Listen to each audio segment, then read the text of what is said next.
মহিলা নিঃসন্তান, তাকে কেউ মা বলে ডাকে না। আর দিনহীনী কাঙ্গালি বলিয়া ওই অঙ্গনে কোনো ভিখারি কোনোদিন যায় না। ভদ্র মহিলার একটা সম্পদ আছে, সেই সম্পদটা হচ্ছে একটা কালো গাভী। দুগ্ধ দাহন করে বিক্রি করে ভদ্র মহিলার সংসার চলে। চলো নারদ, ওই মহিলার ঘরে তোমার জলপান করিয়ে নিয়ে আসি। ঠিক অঙ্গনে গিয়ে বললো, মা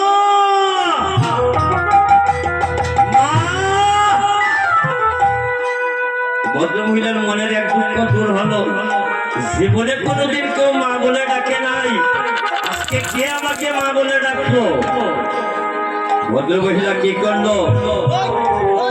লম্বা ঘুমটা দিয়ে বলছে, তোরা কেনে দুইজন আমার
জলপান করবে।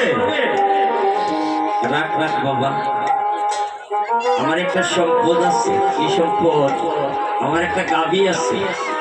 জলের আগে গাভীটা দাহন করে দুগ্ধ পান কর, দুই ভিখারি ব্রাহ্মণ পরে জল পান করবে। নারদ বলল, প্রভু যে জলের বদলে দুগ্ধ দিল তারে কি দিবে? বলে, তারে দিলাম আমি অভিশাপ। অভিশাপ? যে দিল না জল তারে দিলে আশীর্বাদ, আর যে জলের বদলে দিল দুগ্ধ তারে দিলে অভিশাপ। বলে, কি অভিশাপ? বলে, একমাত্র সম্বল কালো গাভীটা যেন 3 দিনের ভিতরে মারা যায়। নারদ বলছে, হরি তোমার পরে লীলা জানে না যুগের ঋষি, আর তুমি কেউ রে হাসাও, কেউ রে কাঁদাও, কেউ রে করো বনবাসী। যে দিল না জল আশীর্বাদ, আর যে জলের বদলে দুগ্ধ দিল তারে কেন তুমি অভিশাপ দিলে? মহাপ্রভু বলছে, নারদ তুমি জানো না, এই জগতের মধ্যে সংসারকে দুঃখ দিতে পারে একমাত্র তার জনম দুঃখিনী মা।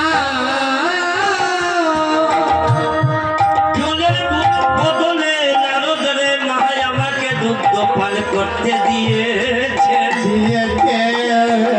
উনি কই আজ আমার মা হয়ে গেলেন, আর কালো গাভীটার মায়ার কারণে আমার মাকে আমি বৈকুণ্ঠে নিতে পারছি না।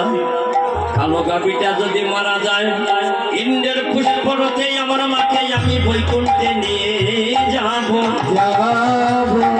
আর মাকে দাঁড় করিয়ে বলছিল, মা তুমি জন্মে জন্মে আমার